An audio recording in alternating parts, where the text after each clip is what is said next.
জানো, আমার পুরো শরীর কেঁপে উঠেছিল যখন আমি জানতে পারলাম আমি ছাড়াও তুমি অন্য কারোর সঙ্গে কথা বলো। তখন হঠাৎ করে আমার বুকের ভেতরটা ফাঁকা হয়ে গেল। আমার শ্বাস নিতে কষ্ট হচ্ছিল। মনে হচ্ছিল যেন কেউ নিঃশব্দে আমার ভেতরের সব আশা ভেঙে চুরমার করে দিচ্ছিল। আমি তো তাকে বিশ্বাস করেছিলাম, মন থেকে নিঃস্বার্থভাবে তাকে ফিল করেছিলাম। আমি কখনোই ভাবতে পারিনি আমার নামের পাশে আর কারো ভাই। জানতাম না যে এক বুক বিশ্বাস নিয়ে কারো হাত ধরলে শেষটা এত করুণ হয়। মানুষ বলে অতীত নাকি মানুষের পিছু ছাড়ে না।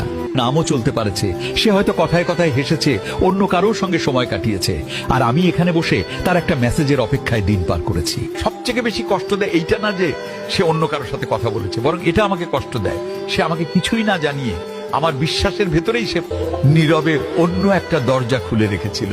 সেদিন বুঝতে পেরেছি কেউ পাশে থাকলেই সে আপন হয় না। কিছু মানুষ শুধু অভ্যাস হয়, ভালোবাসা নয়। এখনো মাঝে মাঝে আমার বুকটা ভারী হয়ে আসে, চোখ দুটো ভিজে যায় অকারণেই। তবু আমি চুপ করে থাকি, কারণ কিছু কষ্ট শব্দে বলার মতো শক্তি আর থাকে না। আমি তাকে শুধু আমি হারিয়ে গেছি। আমার নিজের একটা অংশ বিশ্বাস করতে ভালোবাসা মানে নিরাপদে থাকা। আরো বুঝেছি সব ভালোবাসা শেষ হয় ঝগড়া দিয়ে না, কিছু ভালোবাসা হারিয়ে যায়